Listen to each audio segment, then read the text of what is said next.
Hello friends, कैसे आप सब। दोस्तों, आज की वीडियो होने वाली है इंडियन हिस्ट्री से रिलेटेड।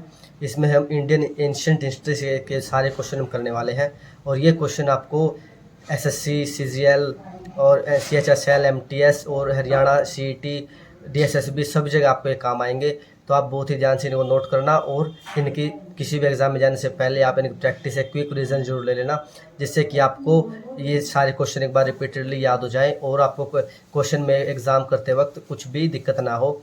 और अगर आप चैनल पर नए हैं तो चैनल को सब्सक्राइब जरूर कर लें और वीडियो को लाइक और अपने दोस्तों के साथ शेयर जरूर करें, जिससे कि हमारा भी थोड़ा मोटिवेशन होता है। दोस्तों, अगर आप चैनल को सब्सक्राइब करते हैं तो चलिए दोस्तों शुरू करते हैं पहले क्वेश्चन से। पहला हमारा क्वेश्चन है इंडियन हिस्ट्री से रिलेटेड, सारे क्वेश्चन पढ़ने वाले हैं। चलिए दोस्तों शुरू करते हैं।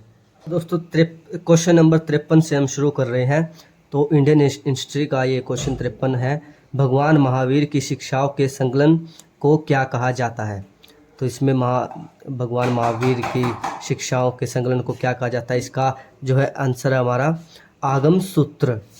क्वेश्चन ऑप्शन नंबर 3 हमारा इसका होगा आगम सूत्र, बिल्कुल राइट आंसर होगा इसका। क्वेश्चन नंबर 54 है। डैश का युद्ध 326 ईसा पूर्व में सिकंदर महान द्वारा राजा पोरस के विरुद्ध लड़ा गया? तो जो है किसका युद्ध जो है 326 ईसा पूर्व में सिकंदर महान द्वारा राजा पोरस के साथ लड़ा गया उसका? तो इसका ऑप्शन होगा हाइडेस्पस का युद्ध जो है राजा पोरस और सिकंदर के बीच जो है 326 ईसा पूर्व में लड़ा गया था। 55 नंबर क्वेश्चन है। भगवान गौतम बुद्ध के जीवन काल के दौरान 7वीं और 6वीं शताब्दी ईसा पूर्व में कितनी महान शक्तियाँ महाजनपद अस्तित्व में थी?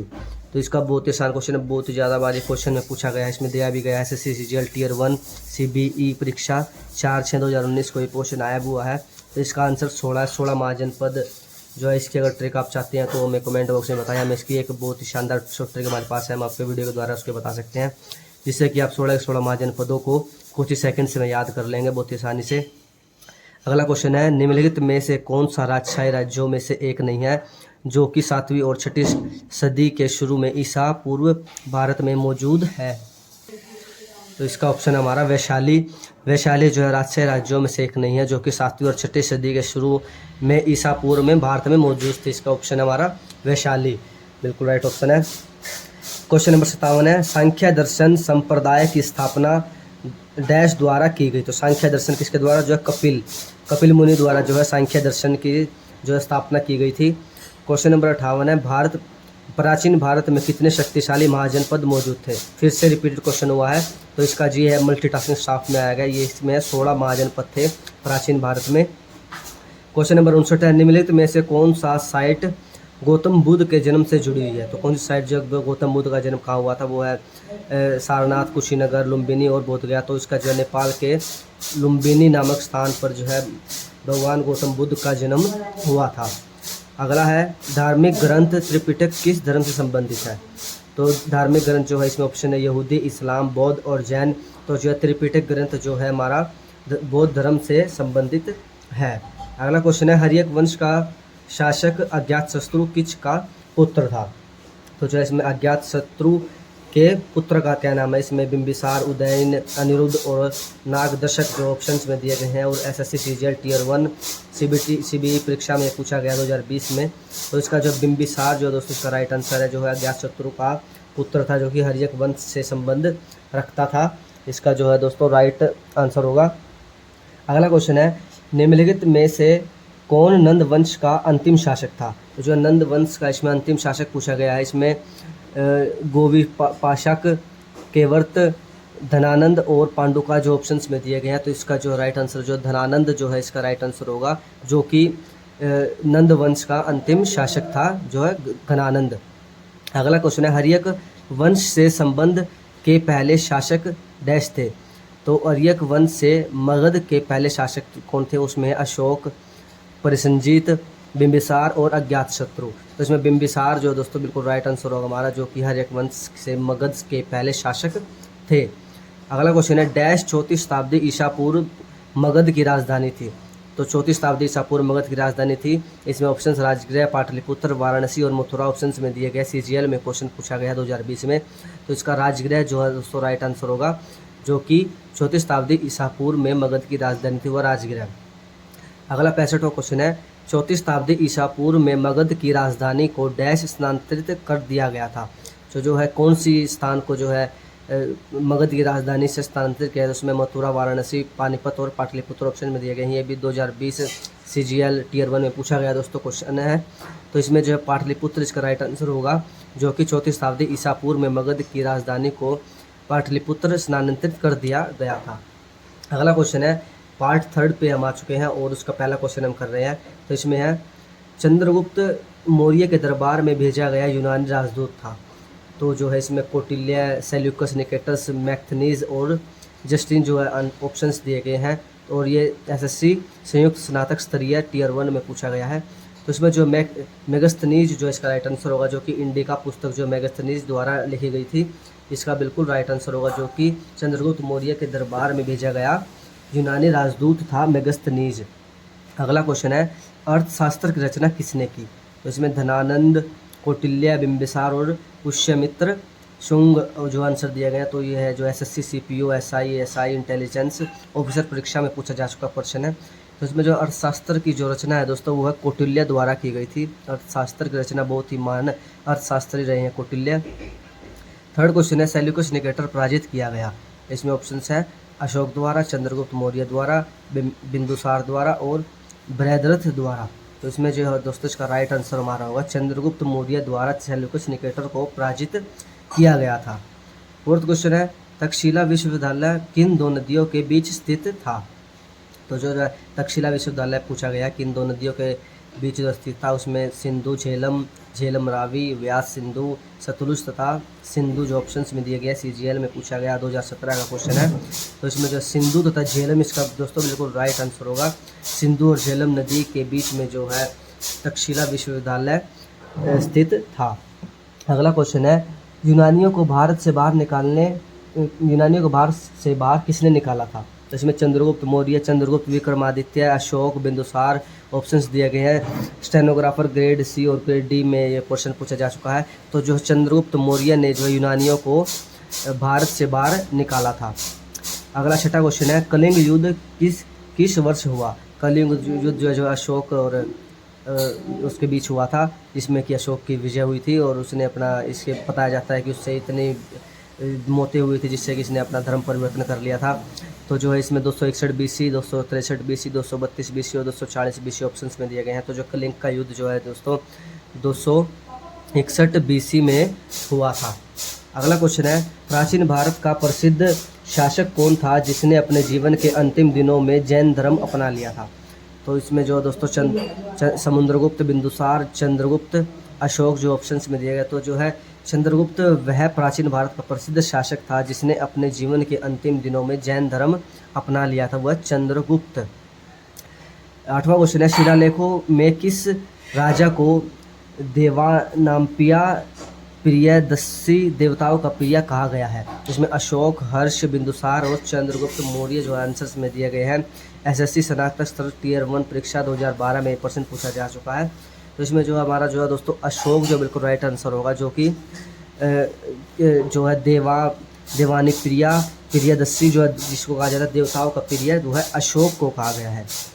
नौवां क्वेश्चन है मौर्य वंश के बाद निम्नलिखित में से किसने मगध पर शासन किया। तो इसमें हर्यक वंश, शिशुनाग वंश, शुंग वंश और नंद वंश जो इसमें ऑप्शंस में दिए गए हैं। SSC स्टेनोग्राफर ग्रेड C और ग्रेड D में प्रश्न 2017 में पूछा जा चुका है। तो इसमें जो शुंग वंश जो इसका राइट ऑप्शन होगा, जो कि मौर्य वंश के बाद निम्नलिखित में से किसने जो मगध पर शासन किया, वह शुंग वंश।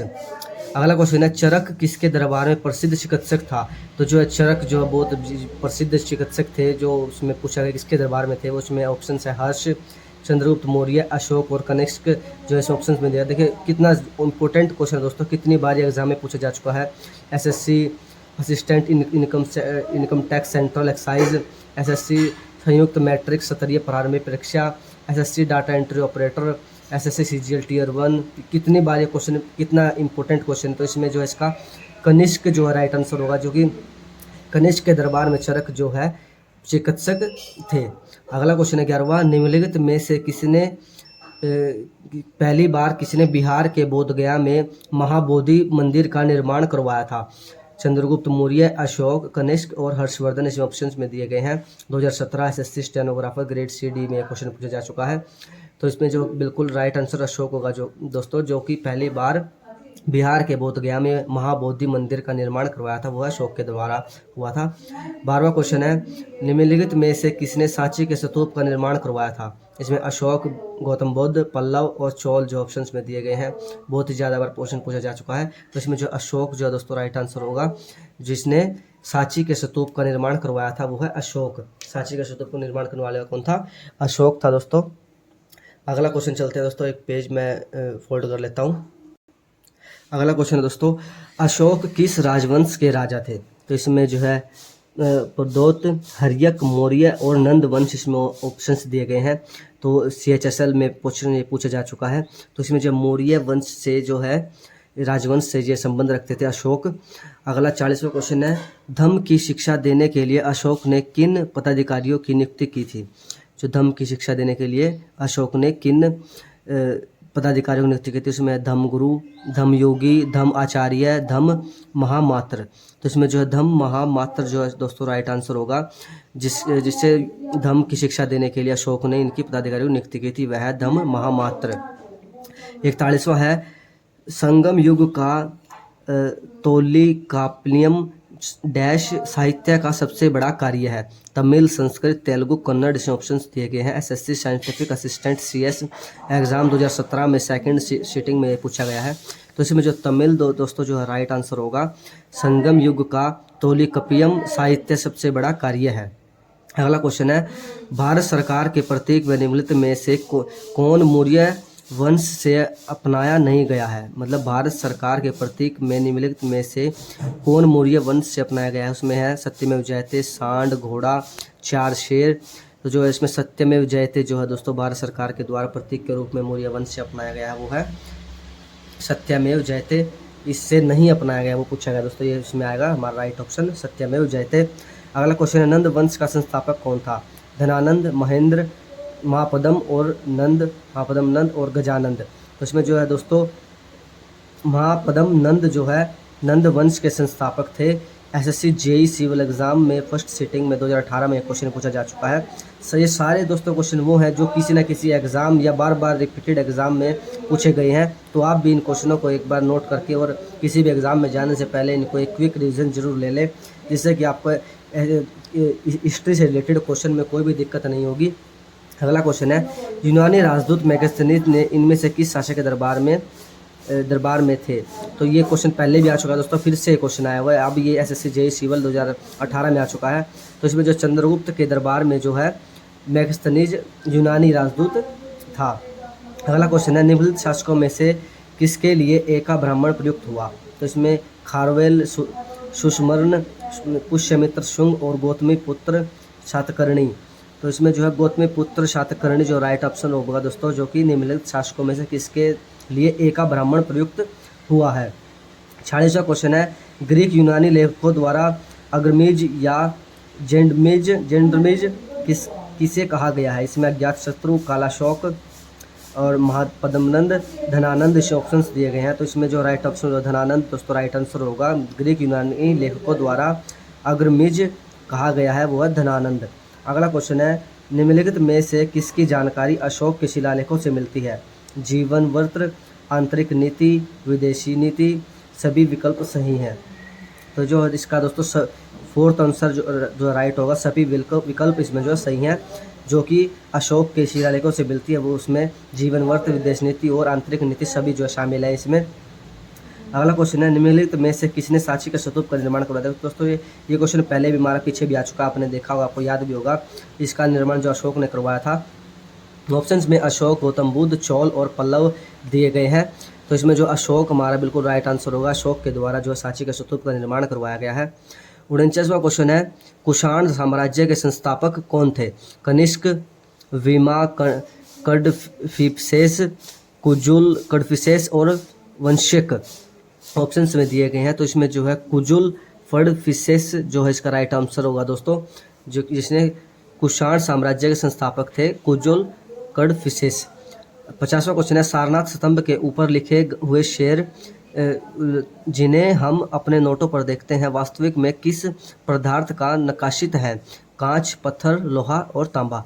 तो जो है वो शेर जो है दोस्तों पत्थर से निर्मित है और उसको नक्काशी करके बनाया गया। सारनाथ स्तंभ के ऊपर जो शेर है वो पत्थर से बने हुए हैं। अगला क्वेश्चन है, सारनाथ स्तंभ का चक्र निमित्त में से किसे इंगित करता है? तो दोस्तों इसका जो है सारनाथ स्तंभ का चक्र जो है कानून, क्रांति, प्रगति और धर्म किनका प्रतीक है? वो है प्रगति का प्रतीक है। जो है सारनाथ स्तंभ का चक्र जो है वो है प्रगति का प्रतीक है दोस्तों। अगला क्वेश्चन है, निम्नलिखित में से कौन सा तत्व धर्म की वर्णित नहीं था? तो इसमें माता पिता का आज्ञा पालन, दान पुण्य, भारत भाव और संघ के प्रति आस्था। तो इसमें जो है दोस्तों संघ के प्रति आस्था इसका बिल्कुल राइट आंसर होगा, जो कि कौन सा धर्म वर्णित नहीं है? इसमें है संघ के प्रति आस्था।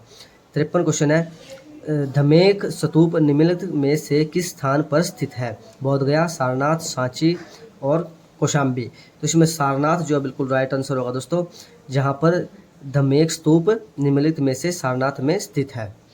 अगला है, शक संवत की स्थापना किसने की? कब हुई? मतलब कि शक स्तंभ की स्थापना की गई थी किस ईसा पूर्व में, किस सन में की गई थी? उसमें जो है 78 ईसा में जो है शक संवत की स्थापना जो है की गई थी। ये बिल्कुल राइट आंसर होगा। अगला है, चोल साम्राज्य के संस्थापक का नाम बताएं जिसने तंजौर पर कब्जा किया और जिसके बाद आदित्य एक राजा बन गया। तो इसमें जो है वह राजा पूछा गया है जिसने चोल साम्राज्य के संस्थापक का नाम पूछा है, जो तंजौर पर कब्जा किया और जिसके बाद आदित्य वन राजा बन गया। उसमें जो है गुंडादित्य, उत्तम, राजाधिराज और विजयालय जो ऑप्शंस में दिए गए हैं। तो इसमें जो राइट आंसर होगा दोस्तों वो है विजयालय, जो है बिल्कुल राइट आंसर होगा दोस्तों हमारा, जो कि चोल साम्राज्य के संस्थापक हैं जिसने तंजौर पर कब्जा किया और आदित्यवन राजा बन गए। अगला क्वेश्चन है, सारनाथ के में स्थित डैश स्तूप का निर्माण मौर्य सम्राट अशोक ने किया था? वह भारत में स्थित प्रमुख बौद्ध संरचनाओं में से एक है। इसमें ऑप्शन है धौली, भरूच, धमेक और ललितगिरी। तो इसमें जो है धमेक जो है बिल्कुल राइट आंसर होगा दोस्तों, जो कि सारनाथ में स्थित धमेक स्तूप का निर्माण महान मौर्य सम्राट अशोक ने किया था। यह है भारत में स्थित मौर्य बौद्ध संरचनाओं में से एक है।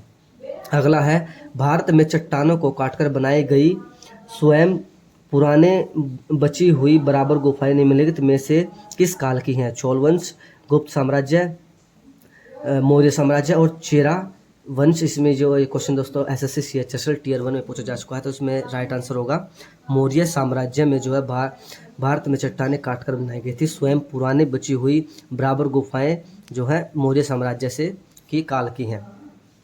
अगला क्वेश्चन है, सिकंदर ने भारत पर डैश में हमला किया? तो सिकंदर ने कब जो है भारत पर हमला किया इसमें पूछा गया है। इसमें 467 ईसा पूर्व, 323 ईसा पूर्व, 454 ईसा पूर्व और 326 ईसा पूर्व ऑप्शंस दिए गए हैं। तो इसका जो राइट आंसर होगा दोस्तों वो है 326 ईसा पूर्व में जो है सिकंदर ने भारत पर हमला किया था।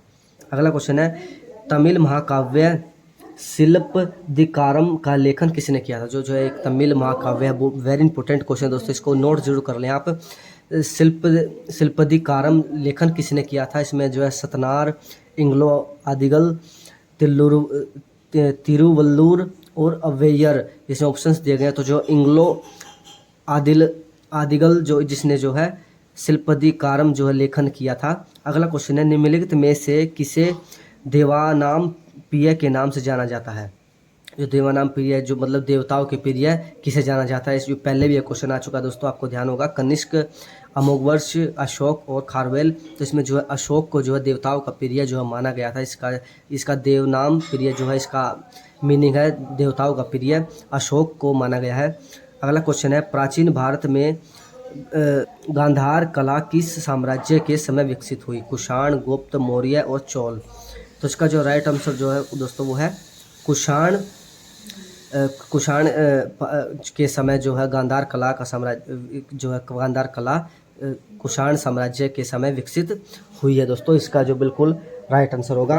अगला क्वेश्चन है 62वां, निम्नलिखित में से कौन से स्तंभ शैलकृतित स्तंभों को दर्शाते हैं? तो इसमें जो है आकामिनियम स्तंभ, गोथित स्तंभ, मौर्य स्तंभ और फारसी स्तंभ जो ऑप्शंस में दिए गए। तो इसका जो है दोस्तों राइट आंसर होगा हमारा मौर्य स्तंभ जो है राइट आंसर होगा, जो कि शैल कर्तित स्तंभों को दर्शाते हैं, वह मौर्य स्तंभ।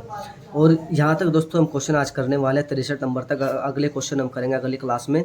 तो इसका और आपको भी मैं 2 क्वेश्चन दूंगा जो जिसका आपको कमेंट बॉक्स में आंसर देना है। तो ये क्वेश्चन है, 3 विभिन्न कालों अर्थात मौर्य काल, गुप्त काल और मुगल काल में शिलालेखों में युक्त एक स्तंभ कहाँ स्थित है? लोरिया, नंदगढ़ में, टोपरा में, इलाहाबाद प्रयागराज में, रुम्मीनदेई में। तो इसका जो है दोस्तों राइट आंसर जो है इलाहाबाद प्रयागराज में जो है। पहले जो इलाहाबाद था, अभी जो प्रयागराज बन गया है, योगी सरकार और मोदी सरकार ने इसका नाम बदलकर जो पहले जो इसका नाम था प्रयागराज, उसे ही बना कर दिया गया है। तो जो है इसके शिलालेख युक्त एक स्तंभ कहाँ है? प्रयागराज में। तो दोस्तों आपके लिए क्वेश्चन है जिसका आंसर आपको कमेंट बॉक्स में देना है दोस्तों। वो है, गुजरात में डैश झील प्रस्तुत एक कृत्रिम जलाशय है जो मौर्य के शासन के दौरान बनाया था। उसका जो दोस्तों ऑप्शन है लोनार, लोकटक, सुदर्शन और पुष्कर। इसमें जो आपको इसका क्वेश्चन का आंसर आपको कमेंट बॉक्स में देना है। तो दोस्तों क्वेश्चन कैसे लगे आपको ये कमेंट बॉक्स में जरूर बताना, और वीडियो कैसी लगी ये भी। और वीडियो को ज़्यादा से ज़्यादा अपने दोस्तों के साथ जरूर शेयर करें और चैनल को सब्सक्राइब जरूर करें, जिससे कि आपको आने वाली वीडियो का नोटिफिकेशन सबसे पहले मिल जाए। जय हिंद, जय भारत।